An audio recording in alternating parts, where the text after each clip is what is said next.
No quesito de memória RAM, ele teve um desempenho massacrante. Ele acabou superando o Tab A8 da Samsung.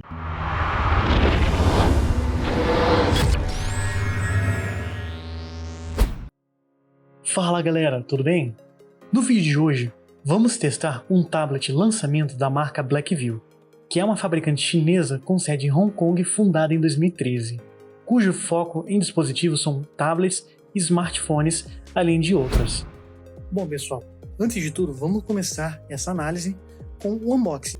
Como podemos ver, em sua caixa frontal, temos o modelo do tablet em si, o modelo aqui em 3D do produto, que é bem legal, uma logo da marca aqui atrás, enquanto na sua parte traseira, temos apenas algumas especificações técnicas em si. Falando a marca, o modelo do tablet, o seu SoC, que seria o seu processador de chipset, um pouco sobre sua bateria, sua câmera e algumas outras informações sobre o dispositivo em si, como número de série e demais. Ao abrirmos a caixa em si, vamos nos deparar com essa capinha cinza, que é uma capinha que serve para deixar o tablet tanto em modo PC ou mini PC, quanto o tablet em si. E o bom é que já acompanha uma. Você não precisa correr no mercado ou até nessas lojas nas suas cidades atrás de uma capinha. Eu já fiz um unboxing do tablet, portanto vemos que ele já vem todo marcado aqui nessa capinha protetora. Obviamente, quando vocês abrirem o tablet em si, ele virá todo pretozinho aqui. É apenas tirar essa etiquetazinha que vocês conseguirão ver o display. Logo ao removermos o tablet em si, vemos que ele acompanha uma pequena película de vidro bem fina, que é um ponto positivo até de acompanhar, o que faz com que vocês não tenham necessidade de ficar correndo atrás do mercado de um tablet, de uma capinha compatível com esse tablet, tendo em vista que ele saiu há pouco tempo no mercado. Agora sim, chegamos à caixa do tablet em si. Temos 3 itens: seu cabo USB, seu carregador e manual de usuário. Atrás do manual de usuário, temos apenas a chavinha que é utilizada para abrir o tablet para inserir o cartão SIM e o cartão SD. Aqui vemos o seu manual, que está no idioma inglês e tem a versão em mandarim, ou chinês no caso. Este é seu cabo USB, no padrão 2.0. Sim, é um ponto até negativo, poderia ser 3.0. Felizmente é USB do tipo C. E aqui temos o seu carregador de 18 watts de potência, o que ainda assim é suficiente para carregar o tablet em si, porém não é aqueles fast charge. Como podemos ver, neste carregador em si ele trabalha com 9 volts ou 2 amperes, 12 volts e 1.5 amperes, 5 volts e 3 amperes, 7 volts ou 2 amperes. Neste caso, esse tablet, quando eu testei, ele estava carregando com 9 volts e 2 amperes, totalizando 18 watts de potência. Mas agora sim, vamos focar no tablet. Vemos que em sua parte frontal do display, temos uma webcam junto com um conjunto de microfone. Em sua parte lateral esquerda, temos uma entrada para microfone e fone de ouvido de 3.5 mm, um botão de volume mais, um botão de volume menos, um botão de power, que é para ligar o dispositivo. Na parte superior não temos nenhum botão. Na lateral direita também não. Na parte inferior temos 2 speakers, como podemos ver aqui no vídeo. E aqui embaixo, na lateral esquerda, temos o carregador USB do tipo C. Ao removermos a capinha, observamos que perto do botão de volume mais e volume menos, na parte superior, vemos o seu conector para inserirmos um cartão SD e um cartão SIM, cujo pode ser acessado através da chave que acompanha na caixa. No teste de hoje, será realizado benchmarks no novo tablet que eles estão lançando, o Blackview Tab 11 SE, onde a versão que recebemos utiliza um processador e chipset Unisoc Tiger T606, acompanhados de 8 GB do tipo LPDDR4 de memória RAM. É uma Mali G57 MP1, que possui um clock de 650 MHz. Como mencionei, ele possui 8 GB do tipo LPDDR4, que é mais eficiente e é bastante utilizado em dispositivos como tablets e smartphones, que trabalha a uma frequência de 1600 MT por segundo. A resolução de sua tela é de 1200 pixels por 2000 pixels a um padrão de 5x3, em vez de ser o 16x9 que estamos mais acostumados a ver em monitores ou TVs. E devido a essa resolução e ao tamanho do tablet em si, ele possui uma densidade de pixels de aproximadamente 225 pixels por polegada, o que é uma densidade interessante. E esse tablet em si acompanha de fábrica o Android 12 com a build DockOS P3.0. No quesito de conectividade e botões em si, vemos que ele acompanha, como vimos no unboxing, uma USB do tipo 2.0, tipo C, um conector 3.5mm para fone de ouvidos ou microfone, um slot para cartão SD, e nesse mesmo slot ele é híbrido, possui suporte ou a 2 cartões SIMs ou a um cartão SIM junto de um slot microSD. Sua bateria é uma bateria de Li-ion que possui 7.680 mAh e ela não é removível, ela fica integrada dentro do tablet em si. Seu carregador funciona em 100 volts até 240 volts, ou seja, um carregador full range, diga-se de passagem. E nesse caso, esse tablet carrega com 9 volts e 2 A, com um total de 18 watts de potência. Vamos dar uma olhada agora sobre seu processador, seu chipset e sua GPU. Como qualquer computador, seja desktop, laptop, smartphones ou tablets, sempre vai existir um processador central junto de um PCH, entre aspas, para fazer o gerenciamento do dispositivo em si. Nesse tablet, a Blackview utiliza um CPU/chipset Unisoc Tiger T606, que é da fabricante chinesa Unisoc, que é baseada em Xangai e foi fundada em 2008. E esse dispositivo, esse mesmo T606, é encontrado em diversos tablets, como o Samsung Galaxy A03. Vemos que ele possui dois tipos de núcleos. Os núcleos, entre aspas, de menor consumo e de maior eficiência, que são os A55 com uma frequência de 1.6 GHz, e os Cortex A75, que são núcleos que possuem um poder computacional maior e também trabalham a 1.6 GHz. Esse chip em si, ele foi fabricado com processo de fabricação de 12 nanômetros, possui 1 MB de cache L3, além de suportar memórias do tipo LPDDR3 com até velocidade de 933 megatransfers por segundo ou LPDDR4 de 1600 megatransfers por segundo. A respeito de sua GPU, é um modelo ARM Mali G57 MP1, que é baseada na arquitetura Valhalla e destina-se a telefones e tablets. Ela suporta todas as APIs gráficas mais modernas, como OpenGL, ES3.2, Vulkan, OpenCL, além de outras, e possui um clock de 650 MHz.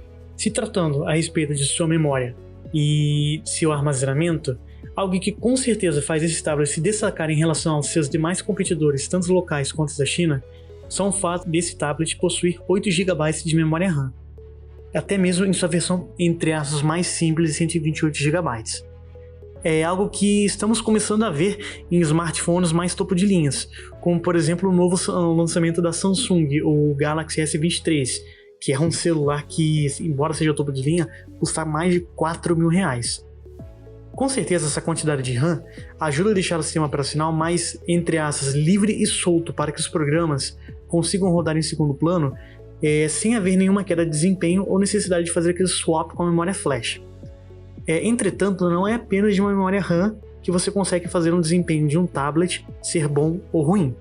Depende de uma harmonia entre processador, a GPU, seu SoC no caso, e a sua memória RAM, além de outros fatores também. A respeito de seu display, um ponto positivo desse tablet é seu tamanho de 10.36 polegadas, o que é ótimo para um tablet dessa faixa de preço. Esse display possui uma resolução de 1200 a 2000 pixels, com aspect ratio, que seria o estilo de projeção de 5.3, diferente do tradicional 16.9 que estamos acostumados.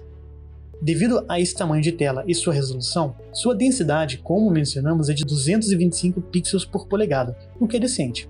Uma coisa interessante é que esse display é um display do tipo LCD IPS, portanto os viewing angles, que são os ângulos de visão que você consegue ver no tablet, são bons. Ou seja, você pode ver através de um certo ângulo sem que haja uma descoloração ou algum artefato na imagem, algo do tipo que possa prejudicar a experiência da utilização.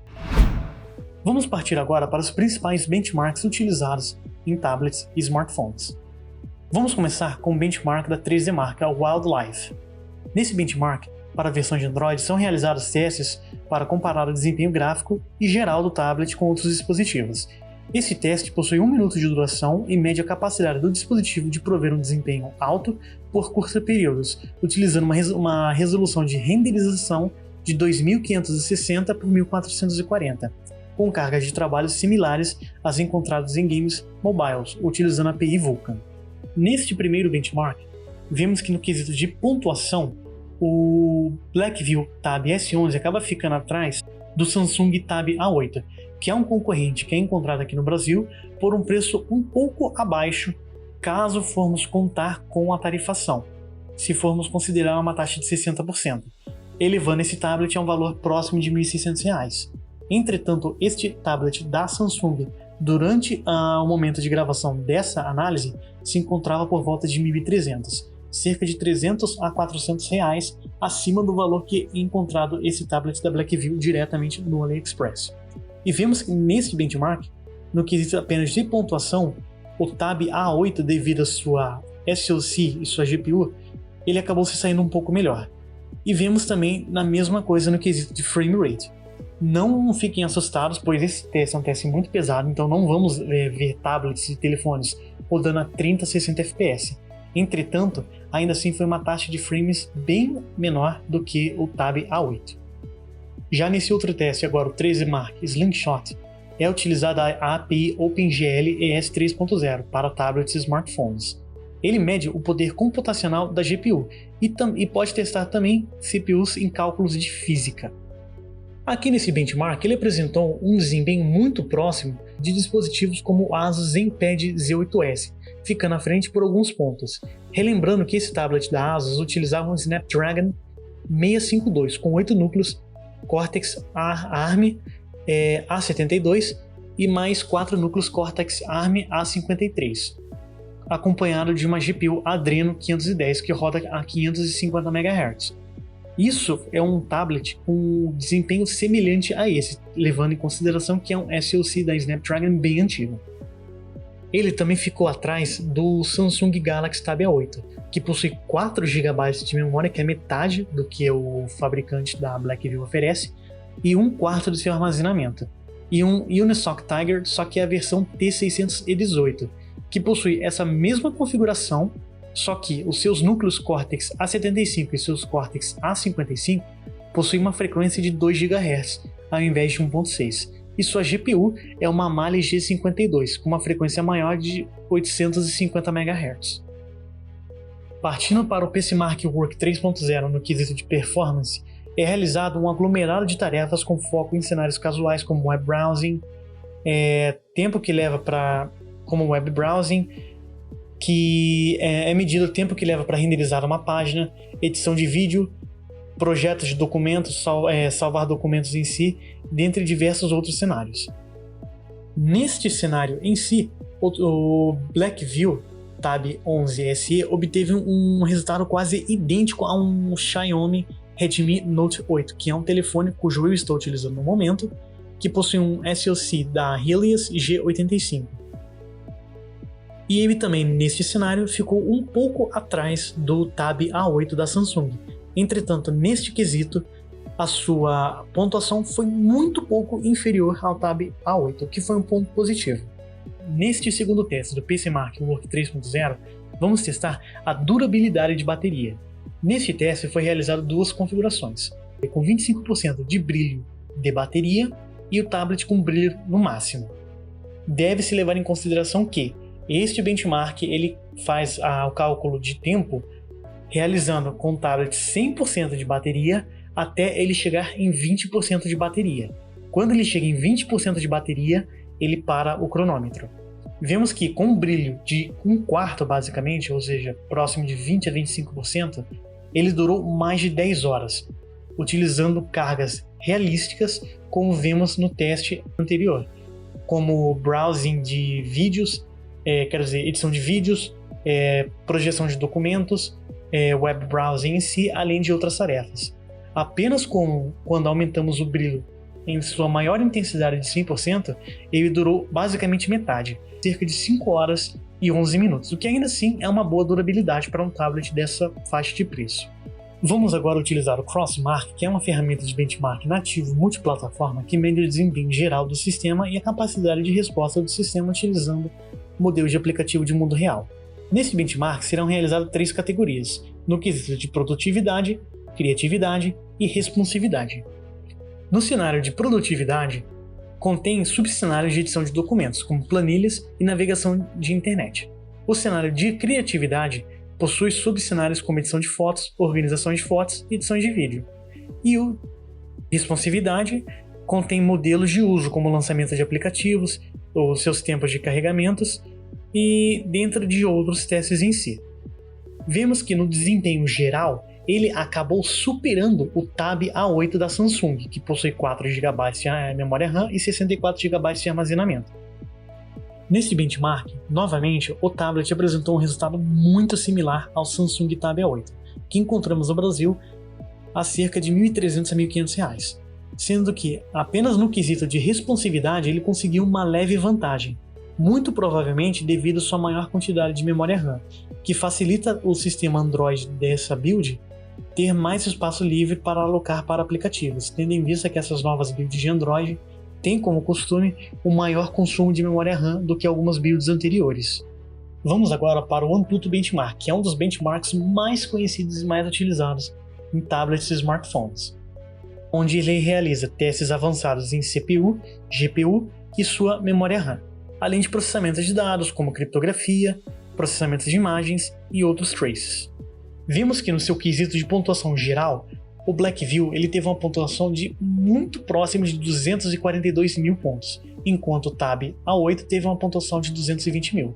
Neste quesito, o Blackview Tab S11 acabou ganhando por uma leve vantagem. Já no quesito de CPU, ele acabou perdendo devido à velocidade dos núcleos daquele Samsung. Tirando isso, ainda assim foi um resultado respeitável. No quesito de GPU, ele acabou ganhando, o que foi um fato até curioso. No quesito de memória RAM, ele teve um desempenho massacrante em relação ao Tab A8, pois graças ao seu dobro de memória RAM, ele consegue alocar para diversos programas em background sem a necessidade de fazer o processo de swap, o que estava acontecendo no Tab A8. E vemos que nesse caso, no gráfico de UX, que seria User Experience, que representa cenários de utilização realísticos de uso diário, vemos que ele apresentou um desempenho muito superior ao Tab A8. Isso devido a provavelmente sua memória RAM a mais, que devido ter uma grande quantidade como essa, permite mais aplicativos rodarem em segundo plano sem a necessidade de fazer o swap, que faz com que o tablet perca desempenho. Vamos agora utilizar o Geekbench, que é um software de benchmark que realiza testes no processador, utilizando um teste single thread e multithread para vermos se o processador desse tablet realmente tem um bom poder computacional. Como vemos, o Tiger T606 é um pouco inferior ao SoC utilizado no Tab A8 em ambos os quesitos, embora a diferença não seja tão grande, tanto no quesito single thread quanto multithread. Realizamos também um teste de câmera e microfone. Aqui iremos utilizar ambas as câmeras disponíveis no tablet para observarmos se são de boas qualidades ou não. As imagens a seguir serão vistas sem compressão e sem nenhum tipo de efeito. Como podemos observar nas imagens acima, a câmera tem uma resolução até que ok ao usarmos. Como podemos ver, essa primeira imagem e a segunda imagem, ao tirarmos a foto em si, ela possui uma qualidade decente, que é uma qualidade razoável para você utilizar para fazer reuniões de Meet, Zoom, videoconferências, videochamadas e tarefas mais simples como essa. Entretanto, ao utilizarmos o aplicativo de câmera em si, ao vermos o preview da foto, realmente fica uma qualidade muito ruim.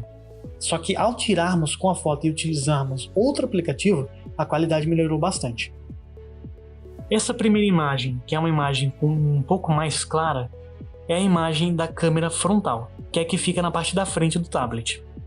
A imagem possui uma resolução de 4160 por 3120 pixels, enquanto foi salva a um formato JPG, e possui um tamanho de 4.36 MB. Já sua câmera frontal, que fica na frente ou no lado do display, ela possui uma resolução menor, de 3254 por 2448 pixels, com formato também JPG que ele salva, e o tamanho da foto foi menor, de 2.34 MB. Realizei um teste também de reprodução de conteúdo, pois um tablet como esse com certeza vai ser ótimo para quem quiser assistir conteúdo como se fosse na Netflix, Disney, HBO, ou assistir vídeos no YouTube, além de outras coisas. Em resoluções de 1920 por 1080p, mesmo em 60 quadros por segundo, o tablet se sai bem, reproduzindo de forma fluida sem travamentos ou algo que atrapalhe a experiência do usuário, pois sua resolução nativa é bem próxima da que foi mostrado no vídeo. Porém, ao reproduzirmos o mesmo vídeo com uma resolução maior de 3840 por 2160, também a 60 fps, vemos que há diversos travamentos, muito provavelmente devido ao SoC, que seria o processador, não estar dando conta da renderização. Vale lembrar que esse não é um cenário tão realista para esse tablet, levando em consideração que a resolução do tablet em si é de 1200 por 2000 pixels, então você não ia ter uma diferença tão grande ao assistir um conteúdo 4K, já que a resolução dele é bem menor. Eu estarei deixando agora também um time-lapse, que eu utilizei uma câmera térmica da InfiRay, no caso, para aferir se o tablet sofre algum tipo de thermal throttling, e durante a medição, utilizando a câmera térmica e os próprios sensores, não foi detectado uma temperatura acima de 30 graus Celsius, o que está excelente, pois temperaturas muito acima de 35, 40 graus Celsius pode-se começar a gerar um desconforto ao segurar o tablet por longos períodos de tempo. Então foi um ponto positivo, pois o tablet sequer superaqueceu. Tá, mas obviamente, um tablet com uma tela desse tamanho deve ser muito legal para jogar. Vamos testar em dois games, o Genshin Impact e o PUBG Mobile. Como vemos no vídeo do Genshin Impact, é visível que boa parte da jogatina foi fluida, sem nenhum tipo de stutter ou alguma coisa de travamento assim. Houve mínimos casos de queda de FPS, mas foi difícil de se notar, e boa parte da jogatina foi bem fluida. No PUBG Mobile, ele novamente rodou sem travamentos ou queda de FPS, numa qualidade HD. Bom pessoal, chegamos ao fim de nossa análise. Quem quiser adquirir esse tablet, estarei deixando um link na descrição com o link comissionado, caso vocês queiram me ajudar para trazer mais conteúdos para o canal. E aproveitem também o cupom de desconto que estarei deixando também na descrição para pegar um maior desconto no tablet. Tá, vamos para a sua conclusão. Considerando esses testes realizados, ele vale a pena? Bom, para pessoas que desejam um tablet que possa oferecer uma maior longevidade, ele sim vale a pena. Pois, como mencionamos, ao longo da análise, nos novos sistemas Android, 4 GB de memória RAM acaba sendo meio que limitante em alguns cenários. Então, apenas por esse fato, ele já acaba sendo interessante. Pois se formos considerar um tablet aqui no Brasil que tenha 8 GB de memória RAM, caso seja possível encontrar, o preço vai ser muito grande. Evidentemente, ele tem seus pontos negativos, os quais iremos abordar agora. Suas principais vantagens são conjunto de SoCs são decentes em si e bastante utilizados em outros modelos. Ele possui uma grande quantidade de memória RAM, isso aqui com certeza ajudou bastante. Possui um desempenho em cenários casuais, como utilização para navegação de internet, redes sociais, streaming de conteúdos bem decentes. Possui um bom desempenho em games também, nesses que são mais utilizados. No quesito de durabilidade de bateria, ele durou mais de 10 horas, com um brilho considerado adequado para a utilização no dia a dia, então tá muito bom. Possui uma tela de boa qualidade, com a resolução maior que Full HD e display IPS. Seu microfone e os seus speakers são ok em si, não possuem uma qualidade extrema, mas são são de boa qualidade para boa parte dos usuários. Possui suporte a cartão SD no caso, já acompanha uma capinha com suporte, uma película de vidro, e felizmente seu carregador, diferente de algumas empresas como a Apple, que já tinha parado de fornecer, além de apresentar o conector de 3.5mm, pois vários dispositivos hoje em dia, até mesmo como telefones, estavam parando de acrescentar esse tipo de conector, o que eu acho uma palhaçada. Seu preço é muito baixo em comparado a tablets com, entre aspas, configurações similares aqui no Brasil, e possui uma boa qualidade de construção em geral. Mas obviamente, como qualquer produto, ele possui uma desvantagem. Seu SoC tem um desempenho menor do que alguns Snapdragons até mesmo bem anteriores, como da linha 650 ou 660. Sua câmera eu achei muito básica. Eu acho que ela é suficiente apenas para você tirar fotos para mandar para alguém, como no WhatsApp, ou fazer videoconferências, videochamadas, mas não é uma câmera muito boa para você sair tirando foto de para onde você for viajar. Ele não acompanha nenhuma caneta ou fone de ouvido e seu carregador não é turbocharger. E, obviamente, a sua garantia não é uma garantia que tem no Brasil. Caso seja necessário utilizar a garantia, teria que ser enviado para a China. Mas é isso, pessoal. Eu espero que vocês tenham gostado da análise. Cliquem no like, comentem, compartilhem e deem um feedback do que acharam da análise. É isso. Abraço. Fui!